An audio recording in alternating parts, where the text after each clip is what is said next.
Welcome everybody to Starflag Media Gaming. In the last video titled Consoles Are in Big Trouble and Valve is Ready, we had a comment that I have to address. It's from @BlackfireGaming1318, and the comment is as follows. Your video is absolutely hilarious. You think that PlayStation is in trouble. LMFAO, bro. You have no clue as to what you're talking about. This is ridiculous narrative, and it will get annihilated very soon. Laughing my ass off. PlayStation 5 is going to do crazy numbers this year due to many things. GTA 6, for one. The fact that there's no PC version for additional 2 years. He doesn't know that. The fact that it's practically a PS5 exclusive. It's not. Game, there is no Switch 2 version yet. Xbox was already dead. PS5 hit record-breaking sales in 2024 with 9.5 million consoles sold in 3 months and a record-breaking $32 billion. LMAO. Logic, my guy. Logic. I'm pretty sure that $1,000 machine isn't going to do much against a much better PS5 Pro that costs considerably less and with exclusive games to boot. Well, let's address this comment because it perfectly represents the old console war brain that hasn't caught up to where the industry actually is and where the industry is headed. First, PlayStation is in trouble. LMAO. PS5 is going to do crazy numbers because GTA 6, basically exclusive. Xbox is dead. PS5 sold 9.5 million consoles in 3 months. Logic, my guy, logic. All right, let's talk logic. Yes, I'll concede this up front.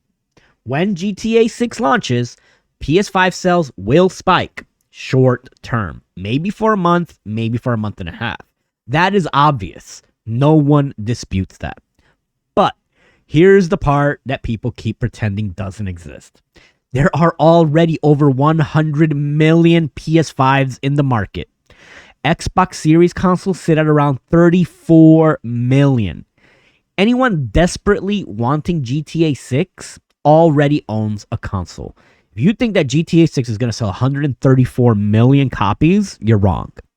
This isn't a Wii era expansion moment. This isn't going to replace anything. This is replacement buying at best, not mass adoption. Calling GTA 6 basically exclusive, it's flat out false. It's a timed console exclusive, not exclusive.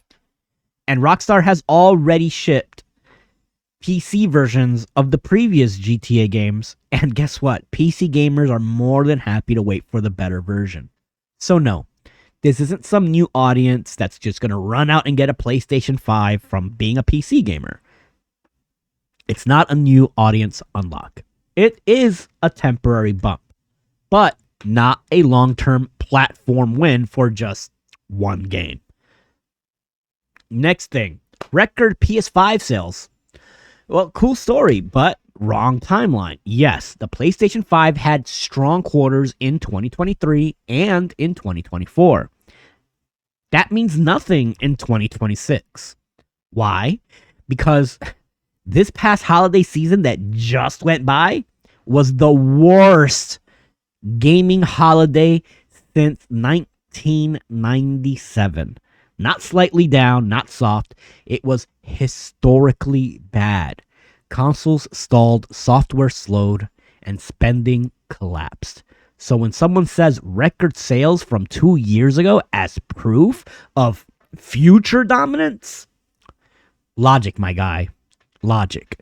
Markets move forward, not backward. Next point, $1,000 PC won't compete with PS5 Pro. Well, let's talk pricing because this is where your console narrative falls apart. The PS5 Pro with the disc drive is hovering already at around $800. Controllers are $70 to $80. Game prices are $70 plus. And here's the kicker. If you want to play online with your friend, Online play is locked behind subscriptions. Meanwhile, this $1,000 PC or hybrid systems that are around the corner plays every PlayStation game, plays every Xbox game, plays every PC exclusive, has no paid online subscription, and supports mods, DLSS, FSR, ultra widescreens, emulation, and have Steam sales. They can sit in your living room with the controller. So when someone laughs at a $1,000 machine, they're also ignoring that console prices have skyrocketed. They've gone up. The value gap has completely collapsed. The math no longer favors consoles like it did 10 to 15 years ago, which is clearly where your mentality is still locked into. Exclusive games. Well, that argument is dead. And this is the most outdated claim of all that you made. Sony, Microsoft, both have abandoned exclusivity. Microsoft puts their games on PC day one, publishes on PlayStation, publishes on Nintendo, and treats Xbox as a brand, not a box. Sony is on the same path, just a little behind. They release on PC, they release on Xbox, and they release on Nintendo. And here's something that really matters.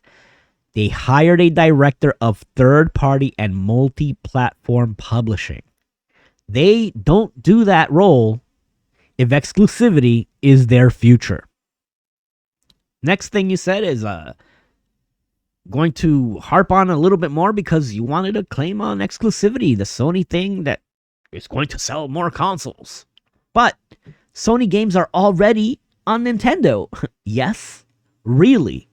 And let's list them off for you because people pretend this isn't happening.